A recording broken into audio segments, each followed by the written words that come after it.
എല്ലാ കൂട്ടുകാർക്കും നല്ലൊരു ദിവസം ആശംസിച്ചുകൊണ്ട് നമുക്ക് നേരെ ആദർശിന്റെയും നയനയുടെയും ഇന്നത്തെ നല്ലൊരു വിശേഷം കേട്ടാലോ. ആദ്യമായി കാണുന്നവരാണെങ്കിൽ ചാനൽ ഇഷ്ടപ്പെട്ട ഒന്ന് സബ്സ്ക്രൈബ് ചെയ്യാൻ മറക്കരുതേ. അതോടൊപ്പം തന്നെ കണ്ടുകൊണ്ടിരിക്കുന്ന എല്ലാവരുടെയും സപ്പോർട്ടിലേക്കും തുടർന്നും പ്രതീക്ഷിച്ചുകൊണ്ട് നമുക്ക് നേരെ നമ്മുടെ വിശേഷത്തിലേക്ക് അങ്ങോട്ട് പോയാലോ. അങ്ങനെ ഇന്നത്തെ വിശേഷത്തില് രേവതിയും അനാമികയും കൂടെ സംസാരിച്ചുകൊണ്ടിരിക്കുകയാണ്. ഈ സമയം രേവതി പറഞ്ഞു, അല്ല മോളെ, നമ്മള് കാര്യങ്ങളൊക്കെ ഓക്കെ അല്ലേന്ന് ചോദിക്കാണ്. ഒരു കുഴപ്പമൊന്നുമില്ലല്ലോ.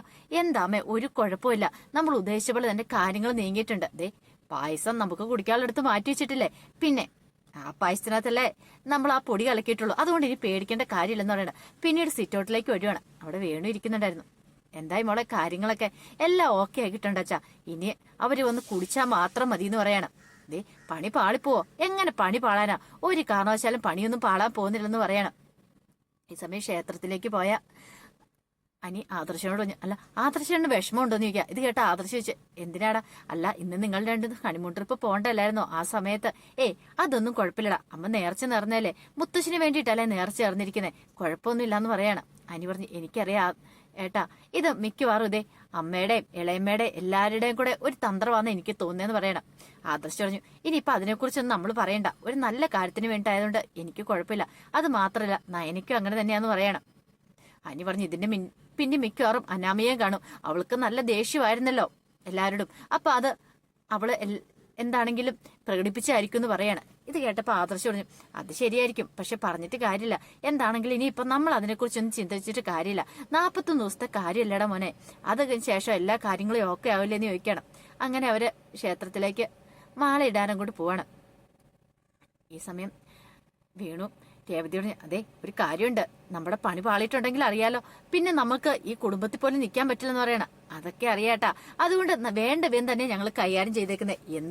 എന്ത് കുറ്റം വന്നാലും അത് അവളുടെ തലയിൽ ഇരിക്കുള്ളൂ. നയന അവളാളുടെ പായസം ഉണ്ടാക്കിയിരിക്കുന്നത്, അപ്പം മനഃപൂർവ്വം അവള് കരുതി കൂട്ടി ചെയ്താന്ന് നമുക്ക് വരുത്തി തീർക്കാൻ പറ്റണമെന്ന് പറയണം.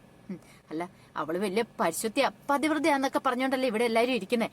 എന്തിനേറെ പറയുന്നു, അവളെ ഏറ്റവും കൂടുതൽ സപ്പോർട്ട് ചെയ്യുന്ന അനിയും പിന്നെ ആദർശാനും അല്ലേ. അപ്പൊ അവർക്കിട്ടും കൂടെ ഒരു പണിയെ കിട്ടാൻ പോന്നെ.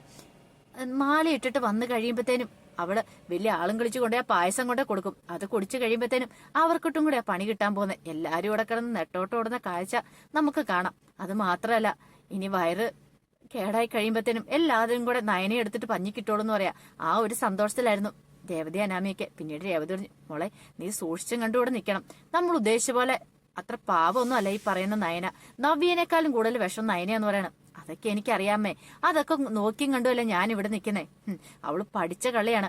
ഇതിനു മുമ്പ് ഞാൻ ഫുഡ് കഴിക്കുന്ന വീഡിയോ എടുത്തവളാണ്. അപ്പൊ അവൾ അതുകൊണ്ട് എന്തേലും കുതന്ത്രം ഒപ്പിക്കാതിരിക്കില്ല. അതൊക്കെ ഞാൻ മനസ്സിലാക്കിയിട്ട് തന്നെയാ പെരുമാറിയിരിക്കുന്ന പറയണം. ഈ സമയം മൂർത്തി മുത്തശ്ശിയോട് എന്തായാലും ആ കാണിച്ച് കുറച്ച് മോശമായി പോയെന്ന് പറയാണ്. അല്ല അവര് ഈ സമയത്ത് മല ചവിട്ടാന്ന് നേർച്ച നടന്ന ദേവേനിയെ, എന്നാലും അവരുടെ സന്തോഷം തല്ലിക്കെടുത്താനായിട്ട് ദേവേനിക്ക് എങ്ങനെ തോന്നിയെന്ന് പറയാ. ഇനിയിപ്പൊ അതിനെക്കുറിച്ചൊന്നും നമ്മൾ പറഞ്ഞിട്ട് കാര്യമില്ല. ദേവേനയുടെ സ്വഭാവം നമ്മൾ ആര് നോക്കിയാലും മാറാനായിട്ടൊന്നും പോകുന്നില്ലെന്ന് പറയാണ്. ഇത് കേട്ട മൂർത്തി മുത്തശ്ശൻ പറഞ്ഞു, അത് ശരിയാ, അവൾക്ക് ഇനി മാറ്റം ഉണ്ടാവണമെങ്കിൽ അവൾക്ക് എന്തേലും അവളുടേതായ ഒരു തിരിച്ചടി കിട്ടിയാൽ മാത്രമേ അവൾക്ക് മാറ്റം ഉണ്ടാകത്തുള്ളൂ എന്ന് പറയണം.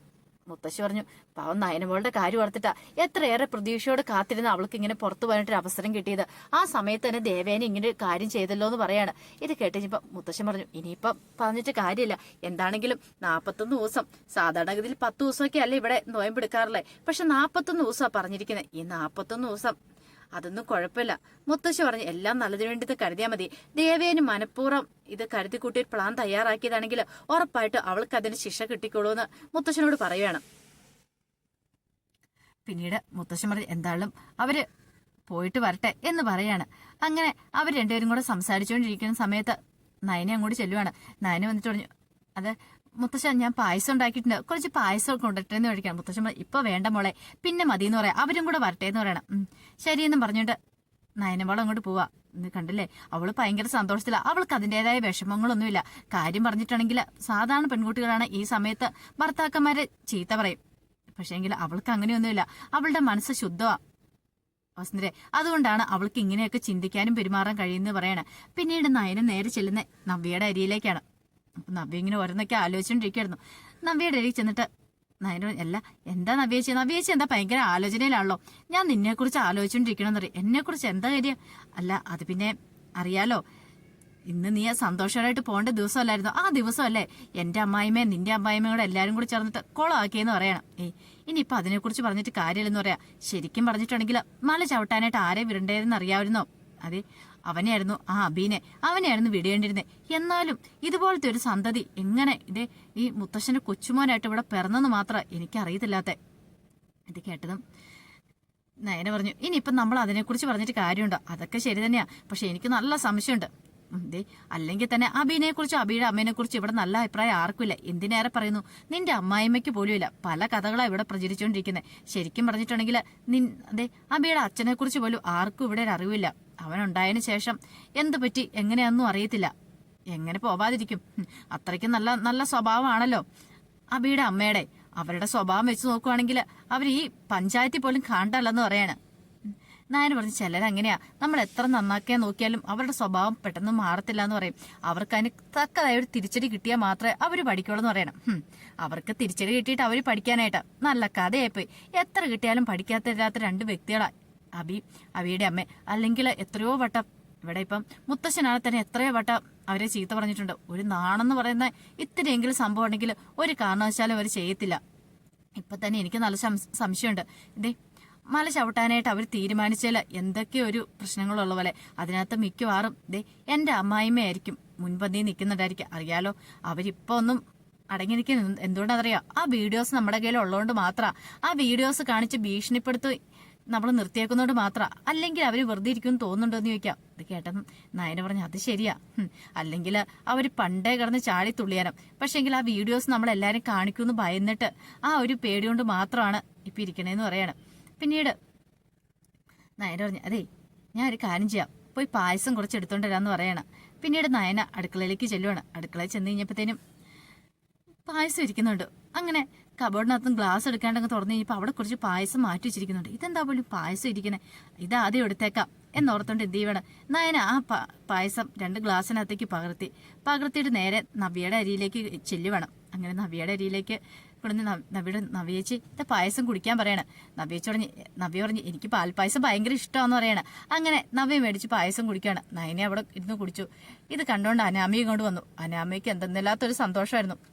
അനാമിക പെട്ടെന്ന് തന്നെ നേരെ രേവതിയുടെ മേണിന്റെ അടുത്തേക്ക് വരുവാണ്. വന്നിട്ട് പറഞ്ഞതേ അവറ്റകൾ രണ്ടും കൂടെ പായസം കുടിക്കുന്നുണ്ടെന്ന് പറയണം. ഇനി കുറച്ചേരം കഴിയുമ്പോൾ കണ്ടു രണ്ടുപേരും ഇതിലൂടെ നെട്ടോട്ട് ഓടുന്ന് കാണാന്ന് പറയണം. ഇത് കേട്ട് കഴിഞ്ഞപ്പോ രേവതി പറഞ്ഞു, കൊള്ളാം, സൂപ്പർ ആയിട്ടുണ്ട്, ഇനിയിപ്പോ അവര് വരുമ്പോ അവർക്കൂടെ കൊടുക്കണമെന്ന് പറയാണ് പായസം. ആ സമയത്ത് ജാനകി അങ്ങോട്ട് വന്നു. ജാനകി വന്നിട്ട്, അല്ല മോളെ ആഹാരം കഴിക്കുന്നില്ലേന്ന് ചോദിക്കുകയാണ്. ഇപ്പൊ വേണ്ടമ്മേ, ഞങ്ങൾ കുറച്ചേരം കഴിഞ്ഞിട്ട് കഴിച്ചോളാം. മോൾക്ക് ഇഷ്ടപ്പെട്ട ആഹാരമൊക്കെ ഉണ്ടാക്കി വെച്ചിരിക്കുന്നു പറയാണ്. കാരണം നയനെ ഉണ്ടാക്കുന്ന കാര്യങ്ങളൊന്നും അവള് അനാമയെ കഴിക്കാറില്ലല്ലോ. പിന്നീട് അവരങ്ങനെ സംസാരിച്ചുകൊണ്ടിരിക്കുന്ന സമയത്ത് ആദർശും അനിയും ജയനും അങ്ങനെ അവരെല്ലാരും കൂടെ ക്ഷേത്രത്തിൽ പോയിട്ട് വീട്ടിലേക്ക് വരുവാണ്. അങ്ങനെ വന്നവിടേനെ ആദർശ് അകത്തേക്ക് അങ്ങോട്ട് കയറി പോവാണ്. ഈ സമയം ദേവേനെ പറഞ്ഞ്, രാവിലെ ക്ഷേത്രത്തിൽ പോയിട്ട് ഫുഡൊന്നും കഴിക്കാൻ പറ്റില്ല, നല്ല വിശപ്പുണ്ട്, വാ ചെല്ലുക, നമുക്ക് എന്തെങ്കിലും കഴിക്കാന്ന് പറഞ്ഞിട്ട് അടുക്കളയിലേക്ക് ചെല്ലുവാണ്. അങ്ങനെ ചെന്ന് കഴിയുമ്പോഴത്തേനും അവിടെ പായസം ഇരിക്കുന്നുണ്ട്. ആഹാ, പായസം കൊള്ളാലോ, അന്ന് ആദ്യം പായസം കുടിച്ചിട്ട് തന്നെ കാര്യം, പിന്നീട് നമുക്ക് എന്തെങ്കിലും ഫുഡ് കഴിക്കാം. ഒരു കാര്യം ചെയ്യാം, ഞാൻ പായസം എടുക്കാൻ ചെല്ലുചെന്ന് പറഞ്ഞിട്ട് പായസം എടുക്കണം. അങ്ങനെ രണ്ടുപേരും കൂടെ എന്ത് ചെയ്യണം, പായസം എടുത്ത് കുടിക്കും. നല്ല ടേസ്റ്റ് ഉണ്ട്. എന്തൊക്കെ പറഞ്ഞാലും ശരി, അവളുടെ കൈപ്പുണ്ണം സമ്മതിക്കാതിരിക്കാൻ പറ്റില്ല. പാൽപ്പായസം ആണെങ്കിലും ഇത്ര ടേസ്റ്റോടെ ആർക്കെങ്കിലും ഉണ്ടാക്കാൻ പറ്റുമോ എന്നൊക്കെ പറഞ്ഞുകൊണ്ടാണ് ജലജയും ദേവേനും കൂടെ പായസം കുടിക്കുന്നത്. പക്ഷെ അവർക്കറിയത്തില്ല ഈ പായസത്തിനകത്ത് അനാമിക ലൂസ് മോഷനുള്ള മരുന്ന് കലക്കിയിട്ടുണ്ടെന്ന കാര്യം. അങ്ങനെ ഭയങ്കര സന്തോഷത്തോട് കുഴിച്ചിട്ട് ഹാളിലേക്ക് വരുവാണ്. അങ്ങനെ വരുന്ന സമയത്ത് ദേവേനിക്ക് പെട്ടെന്ന് വയറിനകത്ത് എന്തോ ഒരു വിഷമം പോലെ തോന്നി. ദേവേന് നേരെ ബാത്റൂമിലേക്ക് ഓടുവാണ്. അതുപോലെ തന്നെ ജലജ. അപ്പൊ അവർക്കിടെ നല്ല 8ന്റെ പണി കിട്ടുവാണ്. അതിന്റെ വിശേഷങ്ങളൊക്കെയാണ് ഇപ്പൊ ഇതിന്റെ പ്രൊമോ വിശേഷങ്ങളും ഉൾപ്പെടുത്തി പറഞ്ഞ കേട്ടോ. ഫുൾ വിശേഷം വന്നിട്ടില്ല. അത് മാത്രമല്ല ഇന്ന് വിശേഷങ്ങളൊക്കെ ഇടാനായിട്ട് കുറെ താമസിച്ചു. അപ്പം ഒരു യാത്രയിലായതുകൊണ്ട് കേട്ടോ. അപ്പൊ എല്ലാവരും ക്ഷമിക്കണം. വൈകുന്നേരം ഒക്കെ എന്താണെങ്കിലും കൃത്യസമയത്ത് തന്നെ വീഡിയോ അപ്ലോഡ് ചെയ്യുന്നതായിരിക്കും കേട്ടോ. അപ്പൊ എല്ലാവർക്കും ഒരിക്കൽ കൂടി നല്ലൊരു ദിവസം ആശംസിച്ചുകൊണ്ട് നിർത്തുന്നു. നന്ദി.